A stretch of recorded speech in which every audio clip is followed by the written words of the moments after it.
Kesepian. Kata yang sederhana tapi diam-diam menjadi epidemi global yang tak terlihat. Dalam psikologi, istilah ini disebut chronic loneliness.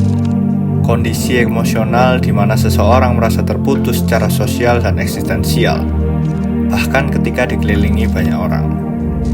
Bukan hanya soal sepi tanpa teman, tapi juga kehilangan rasa keterhubungan dengan diri sendiri. Studi dari American Psychological Association menunjukkan bahwa kesepian kronis dapat meningkatkan resiko depresi, penurunan daya tahan tubuh, dan bahkan kematian dini hingga 26%.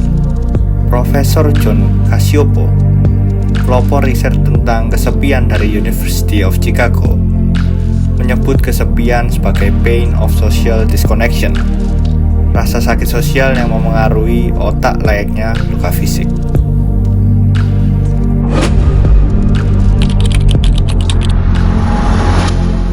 Kita hidup di era paling terhubung secara teknologi, namun paling terputus secara batin.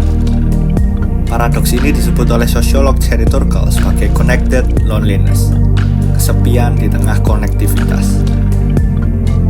Dari psikologi revolusioner, manusia diciptakan sebagai makhluk sosial, homo socius. Namun, ketika relasi berubah menjadi transaksional dan perhatian digantikan validasi digital, otak kehilangan rasa keterikatan yang sejati. Penulis Jepang Haruki Murakami pernah menulis, "Kesepian bukan karena tidak ada orang di sekitarmu, tapi ketika kamu tak mampu berkomunikasi dengan mereka yang penting bagimu." Sementara itu, dalam pemikiran sufi seperti Jalaluddin Rumi, kesepian disebut sebagai keterpisahan dari sumber cinta. Dalam Mahnawi, Rumi menggambarkan manusia seperti seruling bambu yang bersedih karena terpisah dari rumpunnya. Artinya, kesepian bukan sekedar kondisi sosial, tapi krisis spiritual, kehilangan arah pada makna dan koneksi yang lebih dalam.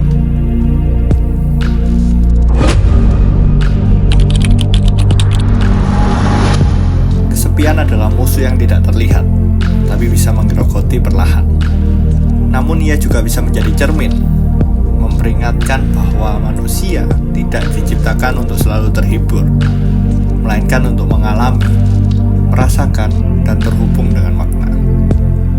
Seperti kata filsuf Tiongkok Lao Tzu, kesunyian adalah sumber dari segala kebijaksanaan.